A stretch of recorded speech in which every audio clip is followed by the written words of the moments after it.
Hello guys, एक बार आप सभी का फिर से स्वागत है गवर्नमेंट एजुकेशन में। दोस्तों, आज की इस वीडियो में हम UP triple S C PT के जो एग्ज़ाम हुआ है, इसमें हम फर्स्ट के जो है वो क्वेश्चन देखने वाले हैं मैथ्स के। और इससे पहले कि हमने सेकंड शिफ्ट के देखे थे, तो अगर आपने पिछला वीडियो नहीं देखा है तो यहाँ पर एक आई का बटन आ रहा होगा, उस पर क्लिक करके देख सकते हो। बाकी आपको एंड स्क्रीन में लास्ट में वीडियो मिल जाएगा, डिस्क्रिप्शन में जो है वो आपको लिंक मिल जाएगी। तो चलिए हम स्टार्ट करते हैं। मैथ्स के क्वेश्चन है, 25 क्वेश्चन पूछे जाते हैं, डीआई से ज़्यादा क्वेश्चन पूछे जाते हैं। और डीआई की अगर मैं बात करूँ, अगर आपको परसेंटेज, ठीक है, परसेंटेज रेशियो और बात की जाए तो परसेंटेज रेशियो, तो ये आपको टॉपिक आते हैं, तो आप आसानी से जो है वो डीआई कर पाओगे। तो चलिए हम पहले क्वेश्चन की तरफ बढ़ते हैं। पहला क्वेश्चन है, यहाँ पर देखिए, सिंप्लीफिकेशन से क्वेश्चन है, बहुत ही आसान सा क्वेश्चन है। यहाँ पर हमें प्रश्नवाचक चिन्ह दिया हुआ है, उसका हमें आंसर निकालना है। तो देखिए यहाँ पर क्या हो जाएगा, under X upon 196 equal to 72/56 दिया हुआ है। मैं क्या करने वाला हूँ, अगर मैं इसको ऐसे भी लिख सकता हूँ, देखिए इस तरीके से मैं लिख सकता हूँ, बिल्कुल लिख सकता हूँ। तो इसको मैं यहाँ से, ये किसका स्क्वायर होता है, ये होता है 14 का, ठीक है। 196 जो है वो 14 का जो है वो स्क्वायर होता है, तो मैं रूट में जो है 14 निकाल लूँगा। अब आप यहाँ से देख पाओगे कि अंडर रूट एक्स अपॉन 14 बराबर 72/56। तो यहाँ से 14 से ये मैं काट दूंगा तो 4 बार जाएगा, और 4 से मैं ये काटूंगा तो 4 एकन 4 और 4 8 32, तो 18, ठीक है। तो यहाँ से आप देखोगे कि x जो रूट में है वो बराबर हो जाएगा 18 का। अब मुझे x की वैल्यू निकालनी है, तो दोनों तरफ मैं स्क्वायर कर दूंगा। तो यहाँ से देखिए, ये यहाँ से x निकल आएगा, और 18 का स्क्वायर जो होता है वो 324 होता है। तो इसका आंसर क्या हो जाएगा, हमारा सी ऑप्शन जो है इसका आंसर हो जाएगा। आसान सा क्वेश्चन था। अगले क्वेश्चन की तरफ बढ़ते हैं। देखिए ये वाला क्वेश्चन है, और इसमें आपको सीधा सीधा फॉर्मूला पता होना चाहिए। तो फॉर्मूला सीधा सीधा होता है, देखिए यहाँ पर ये क्या दिया हुआ है, 885 का 3 बार मल्टीप्लाई है, यानी हम ए क्यू मान लेंगे इसे, प्लस इसी तरीके से बी क्यू। तो इसका जब आप ओपन करते हो तो ये होता है A plus B into A square plus B square minus A B. ये इसका फॉर्मूला होता है दरअसल A cube plus B cube का।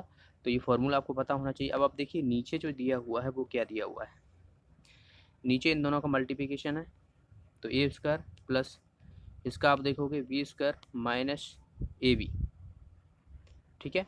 तो यहाँ पर आप देखोगे ये आ गया। अब आप देखोगे यहाँ पर ऊपर जो था वो A plus B, A square plus B square minus A B था, और नीचे आपने देखा कि A square plus B square minus A B दिया हुआ है। तो यहाँ से ये दोनों कट जाएंगे, बचेगा क्या, ए प्लस बी। तो अब हम इसको आसानी से सॉल्व कर सकते हो, यानी 885 प्लस 115 को हमें सिर्फ ऐड करना है, वही हमारा आंसर होगा। तो जब आप इसे ऐड करोगे तो 1000 जो है इसका आंसर आ जाएगा, यानी डी ऑप्शन जो है इसका आंसर हो जाएगा। देखिए कैलकुलेशन जो है वो आप यहाँ पर कुछ कैलकुलेशन होती है वो आपको खुद ही करनी पड़ेगी, बिना कैलकुलेशन तो आपको आंसर नहीं मिलने वाला है। तो कुछ कैलकुलेशन थोड़ी लेंदी होती है, पर ऐसा नहीं है कि क्वेश्चन जो है वो डिफ़िकल्ट हो, आसान है, बस कैलकुलेशन होती है कहीं कहीं क्वेश्चन में। अब ये वाला देखिए, इस क्वेश्चन में हमें सॉल्व करना है, तो ये किसके बराबर होगा। तो जब भी आपको ऐसे क्वेश्चन दिया हुआ करें, तो जो हर दिया हुआ है, जो डिनोमिनेटर है, तो उसका हम मल्टीप्लाई करते हैं दोनों तरफ, हंस और हर में, तो और साइन चेंज हो जाता है। यानी आप देखोगे यहाँ पर जो है हर में दिया हुआ है, तो इसको हम साइन में चेंज करेंगे और मल्टीप्लाई कर देंगे ऊपर नीचे। तो यहाँ से थोड़ा मैं 5 minus root three upon 5 plus root three into 5 minus root three और 5 माइनस रूट थ्री। याद रखना है हमें, हंस का जो है, जो हर है उसका जो है वो दोनों तरफ मल्टीप्लाई करता है, ठीक है, याद रखना है। अब आप ऐसे लग रहा होगा कि ये वाली संख्या, ये दोनों संख्या दी हुई हैं, तो फिर भी, लेकिन आपको यहाँ पर दूसरी भी संख्या दी हो सकती है। तो आपको याद रखना है कि हमेशा जो है वो हर का मल्टीप्लाई करना रहता है। तो अब हम इसको मल्टीप्लाई करेंगे, तो इसमें देखिए ये कितना हो जाएगा 5, और यहाँ से ये हो जाएगा +8, और ये हो जाएगा -2√15, ठीक है। तो ऊपर तो हमारा इतना आ जाएगा 5 और 3 8, ठीक है। तो ये हमें यहाँ से हटाना था दरअसल, 5 और 3 8 ये हो गया। अब हम जो है वो नीचे वाला देखेंगे तो ये प्लस में है और ये माइनस में है।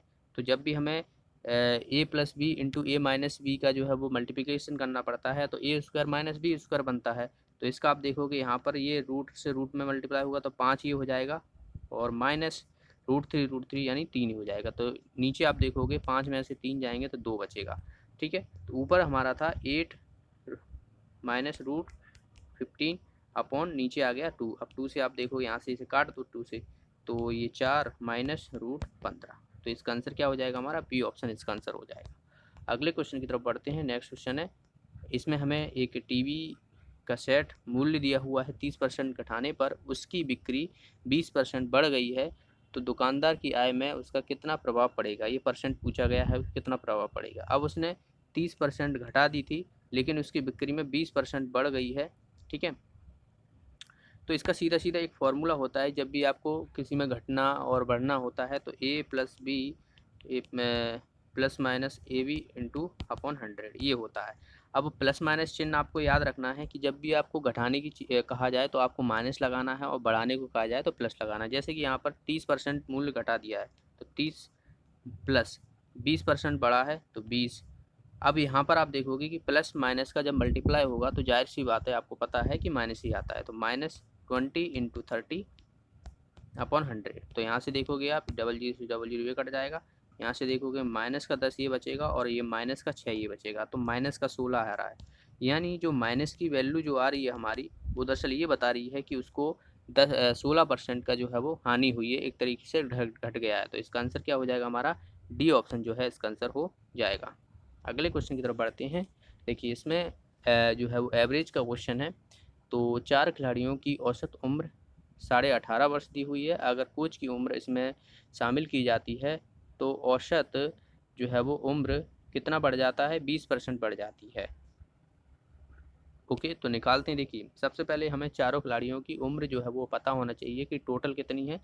तो 18.5 में जब आप 4 का मल्टीप्लाई करोगे तो आप देखोगे यहाँ पर ये कितनी बार कितना हो जाएगा? 0, 8 चौको 32 और 2 34, से लगा 3 यानी 74। तो आप देखोगे यहाँ पर 74 जो है हमारा ये 4 खिलाड़ियों का जो है वो उम्र निकल आई टोटल। अब हमें कहा गया है कि कोच की अगर हम उम्र इसमें मिला देते हैं तो हमें 20% औसत बढ़ जाता है। तो औसत आप देखोगे कि ये 18.5 है, 20% बढ़ रहा है मानी 120/100।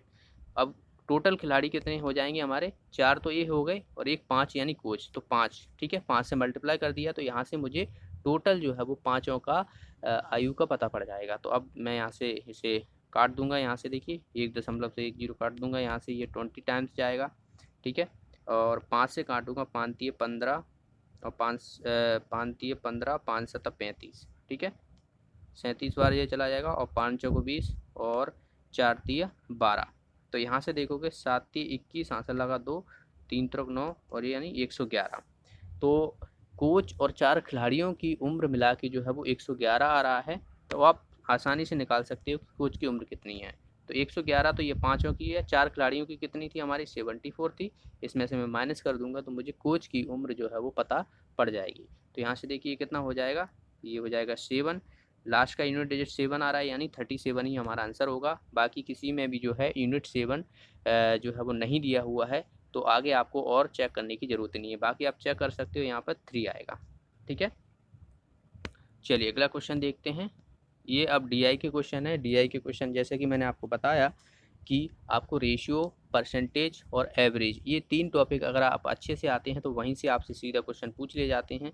या तो आपको परसेंटेज में पूछ लिया जाएगा किससे कितना परसेंटेज है, या आपको एवरेज का पूछ लिया जाएगा। तो यहाँ पर मैंने देखिए पिछले जो शिफ्ट 2 के क्वेश्चन कराए थे उसी पे आधारित है पूरे क्वेश्चन। सब वैल्यू चेंज हो गई है, ग्राफ चेंज हो गया है कुछ चीज़ें। ठीक है, तो मैं आपको यहाँ पर कुछ चीज़ें तो आपको डायरेक्ट करा दूंगा, कैलकुलेशन जो रहेगी वो आपको खुद ही करनी पड़ेगी। तो यहाँ पे आप हैं। ठीक है, तो देखिए यहाँ पर पहला क्वेश्चन यहाँ पर हमें दिया हुआ है तो कि कितने छात्रों ने भूगोल की अपेक्षा इतिहास में ज़्यादा अंक अर्जित किए। तो यहाँ पर हमें तो सबसे पहले तो ग्राफ को पढ़ना पड़ेगा कि दिया क्या हुआ है। तो ग्राफ में देखिए, ग्राफ में एक परीक्षा में 7 छात्रों के इतिहास और भूगोल के अंकों का अनुपात दिया हुआ है। तो ये जो दिया हुआ है हमें अनुपात दिया हुआ है, अनुपात कैसे है? यानी देखोगे आप कि इस तरीके से, दशमलव हटाऊंगा तो 0 आएगा। यानी जो इतिहास में जो है वो हिस्ट्री में 65 अंक प्राप्त किए हैं और भूगोल में जो है वो 100 अंक, यानी बात की जाए तो ज्योग्राफी में। तो इस तरीके से जो है इन दोनों का हमें जो है वो अनुपात दे दिया गया है। अब हम सीधा सीधा क्वेश्चन की तरफ बढ़ते हैं। तो कितने छात्रों ने भूगोल की अपेक्षा इतिहास में ज़्यादा अंक अर्जित किए हैं? तो भूगोल यानी नीचे वाला और इतिहास यानी ऊपर वाला। तो ऊपर वाला आप देखोगे ये तो सभी कम है, ये 0.65 है, 0.85 है, 0.35 है, और ये वाला भी नहीं होगा, 0.95 है। अब आप इसे देखोगे 1.25 है। अगर मैं यहाँ से देखूंगा, इसे हटाऊंगा तो 0, यानी 100 जो है ये किसका है? बात की जाए तो 100 जो है ये ज्योग्राफी का है और इतिहास में आप देखोगे 125 आए। वही हमें पूछा गया है कि कितने छात्रों ने भूगोल की अपेक्षा इतिहास में ज़्यादा अंक प्राप्त किए हैं? तो इसमें ज़्यादा से ज़्यादा देखिए 125 इसने मार्क्स प्राप्त किए हैं और ज्योग्राफी में यानी जो है भूगोल में 100 अंक प्राप्त किए हैं। इसी तरीके से आप ये वाला देखोगे 1.4 दिया हुआ है, इसी तरीके से आप ये वाला देखोगे 1.5 दिया हुआ है। तो आप देखोगे ये 3 जो है वो ऐसे हैं जिन्होंने जो है वो भूगोल की अपेक्षा इतिहास में ज़्यादा अंक प्राप्त किए हुए हैं। तो इसका आंसर क्या हो जाएगा? 3 हो जाएगा हमारा आंसर। अगले क्वेश्चन की तरफ बढ़ते हैं। इसमें देखिए क्या बोला गया है कि निम्न में से किन छात्रों को भूगोल की अपेक्षा इतिहास में कम अंक प्राप्त हुए हैं? भूगोल की अपेक्षा, तो यहाँ पर हमें अब आपको पता है कि 3 हमने निकाले थे। ऊपर के आपने देखा कि इसमें हमें 3 जो है वो मिले थे, जिसमें जो है वो भूगोल की अपेक्षा इतिहास में ज़्यादा अंक थे। ठीक है, ये वाला और ये वाला। यानी आप देखोगे इसमें जो है वो चौथा, पाँचवा और सातवां। ठीक है, तो चौथा, पाँचवा और सातवां छोड़ दो, बाकी जितने बचे तो उसमें जो है वो आप देखोगे यहाँ पर कि भूगोल की अपेक्षा इतिहास में कम अंक मिलेंगे। ठीक है, तो अब हम देखिए चौथा, पाँचवा और सातवां छोड़ दो, बचे कितना? 1 2 3, 1 2 3 और 6, यानी हमारा बी ऑप्शन जो है इसका आंसर हो जाएगा। ठीक है, अगले क्वेश्चन की तरफ बढ़ते हैं। नेक्स्ट है यहाँ पर कि भूगोल में छात्र 3 से 4 के मध्य अंक की प्रतिशत बढ़त है।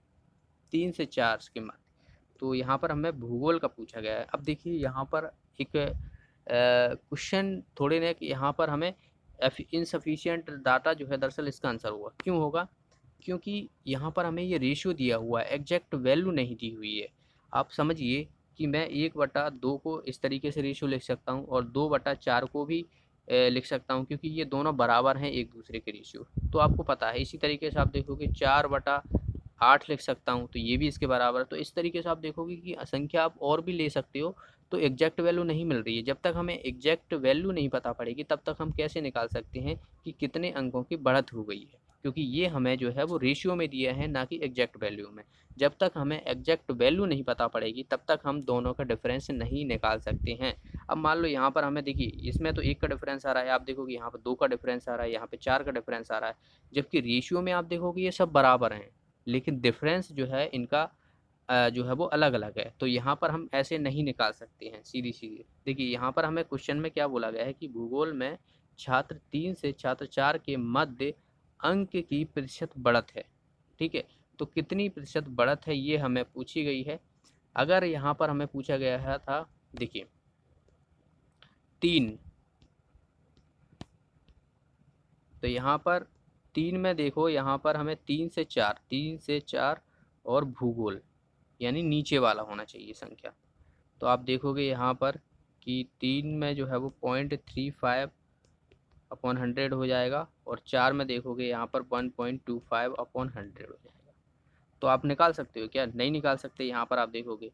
ठीक है, तो 3 से 4 के मध्य अंक की प्रतिशत बढ़त है, तो इसे हमें बिल्कुल नहीं निकाल पाएंगे, क्योंकि हमें जो है यहाँ पर रेशियो दिया हुआ है, इतिहास और भूगोल का अंकों का अनुपात दर्शाया गया है। तो इसका आंसर हमारा डी होगा दरअसल। अगला क्वेश्चन की तरफ बढ़ते हैं। नेक्स्ट है यहाँ पर कि इतिहास एवं भूगोल के अधिकतम अनुपात और न्यूनतम अनुपात का अंतर हमें निकालना है। तो अधिकतम अनुपात और न्यूनतम अनुपात का अंतर हमें निकालना है। तो अधिकतम अनुपात आप देखोगे किसमें देखने को मिलेगा हमें, ये 155 दिया हुआ। अंतर हमें निकालना था, मैंने वहाँ पर जो है वो दोनों का जो है वो रेशियो लेके नहीं जो है वो डिवाइड कर दिया था। तो आप देखोगे यहाँ पर नीचे तो दोनों का सेम ही होगा, तो उसे हम हटा देंगे। अब इन दोनों का डिफरेंस देख लेते हैं, तो ये 0 हो जाएगा, ये कितना हो जाएगा 2 आ जाएगा 5 में से, और 1 बचा। तो 1.20 जो है दरअसल इसका आंसर आ जाएगा हमारा डी ऑप्शन दरअसल जो है इसका आंसर होगा। ठीक है, तो अधिकतम हमारा 1.55 था और न्यूनतम जो है वो 0.35 था। तो दोनों का डिफरेंस ले लिया मेरा, हमारा आंसर आ गया 1.20। ठीक है, अगले क्वेश्चन की तरफ बढ़ते हैं। नेक्स्ट है यहाँ पर कि छात्र 4 को भूगोल में 60 अंक मिले, तो उसके इतिहास में अंक हैं। तो यहाँ पर देखिए 60 अंक मिले हैं छात्र 4 को, तो 4 में हम देखेंगे यहाँ पर कौन सा आ रहा है हमारा। 4 में जो आ रहा है पहला, दूसरा, तीसरा, चौथा, यानी 1.25 यहाँ पर मैं नीचे इसे हटा देता हूँ दशमलव, तो नीचे 100 आ जाएगा। अब देखिए यहाँ पर ये जो ऊपर है वो दरअसल जो है वो क्या है, हिस्ट्री है, और नीचे जो है वो ज्योग्राफी है। हमें यहाँ पर भूगोल यानी ज्योग्राफी में जो है वो 60 अंक मिले हैं, पर यहाँ पर हमें 100 दिया हुआ है, तो 100 की वैल्यू दरअसल जो है वो 60 के बराबर होगी। तो यहाँ पर अब आप देखोगे कि 100 की वैल्यू 60 के बराबर है, तो हमें निकालना क्या है, हिस्ट्री का निकालना है। तो 125 की वैल्यू किसके बराबर हो जाएगी, तो आप देखोगे कि जब एक की वैल्यू हमारी कितना हो जाएगा 60/100 हो जाएगी। 125 की वैल्यू निकालनी है, तो 125 हमें इधर भी मल्टीप्लाई करेंगे, इधर भी मल्टीप्लाई करेंगे। तो यहाँ से देखिए 25 पंजे 125, 25 चौको 100, 4 से फिर हम इसे डिवाइड कर देंगे यहाँ से, 4 1 4, 4 पंजे 20, तो 15 गुणा 5 यानी 15 पंजे 75। तो 75 दरअसल जो है इसका आंसर आ जाएगा हमारा, इसका आंसर हो जाएगा सी ऑप्शन। तो इस तरीके से ये वाला आंसर निकालना था। ये अलग है, ये दूसरा चार्ट दिया हुआ है हमें। तो इसमें हम देखते हैं क्या दिया हुआ है कि कच्चे ऊन के उत्पादन में उच्चतम वृद्धि का वर्ष पूछा गया है कि सबसे ज़्यादा वृद्धि कब हुई है। तो आप आसानी से देख सकते हो इसमें सबसे ज़्यादा वृद्धि इस वाले में हुई है, यानी आप देखोगे यहाँ पर 2018-19 में हुई है। तो बस यही हमारा आंसर हो जाएगा 2018-19। अब आप सॉरी 2018 नहीं, 2017-18 में, तो 2017-18 यानी ये ऑप्शन जो है इसका आंसर हो जाएगा। अगला क्वेश्चन है यहाँ पर कि पहले 4 वर्षों के उत्पादन की तुलना में अंतिम 4 वर्षों के में कच्चे ऊन का उत्पादन प्रतिशत बढ़ा है। तो कितना प्रतिशत बढ़ा है ये हमें पूछा गया है। तो यहाँ पर अब हमें कैलकुलेशन करनी पड़ेगी। देखिए मैं आपको सीधा सीधा यहाँ पर मेथड बताऊँगा और किस तरीके से करना है। देखिए पहले 4 वर्ष यानी ये वाले 4 वर्ष ले लेंगे, तो इनको हम ऐड कर लेते हैं। तो देखिए यहाँ पर ये कितना हो जाएगा 200, तो ये हो रहा है, और 6 3 9 10 15 करोगे तो आपके कॉन्फिडेंस भी बढ़ेगा और आपका जो है वो प्रैक्टिस भी अच्छी होगी। तो इन सभी के जो भी मैंने क्वेश्चन छोटे हुए हैं वो इसलिए मैंने छोड़े हैं ताकि आपको प्रैक्टिस बनी रहे और आप जो है वो थोड़ा कॉन्फिडेंस फील करें। तो इनके आप आंसर देख लेना सॉल्व करके नहीं। ओके, तो मिलते हैं अगली वीडियो में। बहुत बहुत धन्यवाद।